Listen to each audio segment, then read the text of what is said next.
The delay of the coronation ceremony was inevitable. It was postponed several times, first because of the poor health of Empress Victoria, the sister of the English king, then Bertie's health failed. A year and 7 months after the departure of the great queen, as she was commonly called, Alexandra of Denmark and Edward VII were finally crowned, and the magnificent golden dress of the new Queen of England has gone down in history. Its beauty may have never been seen before. The dynasty suffered significant losses in a short time. Alexandra's eldest son left, then her mother-in-law, a close family member. The state of health of Edward VII was also alarming. During the period when he was called the Prince of Wales, the formerly slender young man gained a lot of weight. He was often ill, and the Queen personally attended military parades and horse races at Ascot. Alexandra has taken the throne. However, it soon became clear that this was more a formality. People followed her with interest. How will the Queen behave, knowing that her husband has Alice Keppel? All these years, she pretended not to notice her husband's hobbies, but now, perhaps, she has a chance to change everything. However, Alexandra of Denmark has not changed. Her time was too busy. The stream of responsibilities seemed endless. In addition, there were worries about the family. The eldest son and his wife traveled the world, representing the British Empire, and the grandchildren remained under the supervision of grandmother Alexandra. Then it was time to go to the wedding of the nephew, the Greek prince, who married Alice Battenberg. I also had to organize other family unions, a tireless board. In 1903, she almost died. A fire broke out in the neighboring rooms of Sandringham Castle. The Queen could have suffocated in the smoke, but her maid of honor Charlotte Knollys saved her in time. The main support for Alexandra was her second daughter, Victoria Alexandra Olga Maria, simply called Tori. At first, it was assumed that she would marry the Portuguese king, but the princess herself did not show much interest. Her mother did not insist on this, because her daughter was always in close proximity. It was enough to ring a special bell for her to come. There were rumors that the Queen was unfairly treating her daughter. Toria was a charming young woman, and many applicants aspired to her feet, but she never married. Nevertheless, the aging Alexandra did not want to let her go from her hands. This moment emphasized her selfishness, mixed with fear. Would she really be left alone in this big palace? The youngest daughter, Maud, also remained a bride for a long time.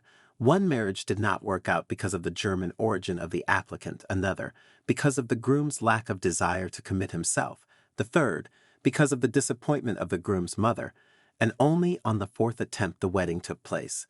Maud married a Danish cousin. She was a real personality. At home she was even ironically called Harry. Nevertheless, she always adored her mother, and even after the wedding, she wanted to stay in England. The courtiers claimed that the princess had the thinnest waist in the whole kingdom. I even wrote a separate article about it. 2 Palms. 1905 brought a lot of events and experiences.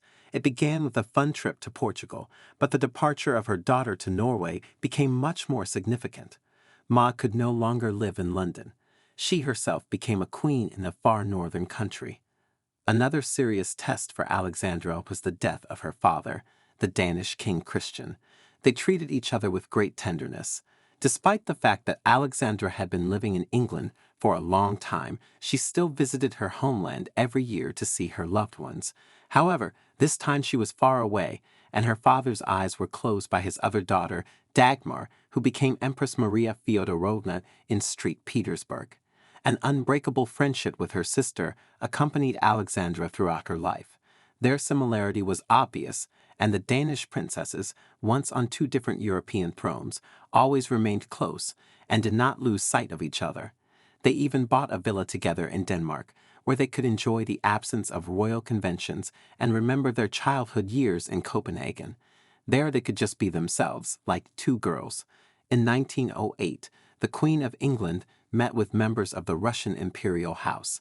They were, in fact, one big family, where family ties were close and had long been strengthened.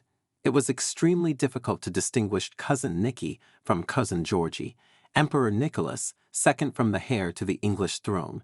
Their resemblance was obvious and unambiguous. In 1894, Prince George wrote, "I consider you my oldest and most loyal friend." addressing his cousin Nikolai. Meanwhile, Edward's condition was deteriorating. Doctors recommended sea air, and Alexandra went with her husband on a cruise in the Mediterranean. However, a year later she set sail again, but alone, to visit her brother in Greece. But this visit had to be abruptly interrupted. News came from England that Edward, her beloved Bertie, had little time left. "I feel like a stone, deprived of the ability to breathe, unable to cry and realize what is really happening," Alexandra said, describing her feelings. She made it. "I was giving Bertie oxygen tanks," good-naturedly allowed Alice Keppel, her favorite, to say goodbye to her husband. Then she went to her son. Entering his chambers, Alexandra bowed to the new king. She wore the crown for only 9 years. The time has come for George V and his wife, Maria of Teck, to rule the country.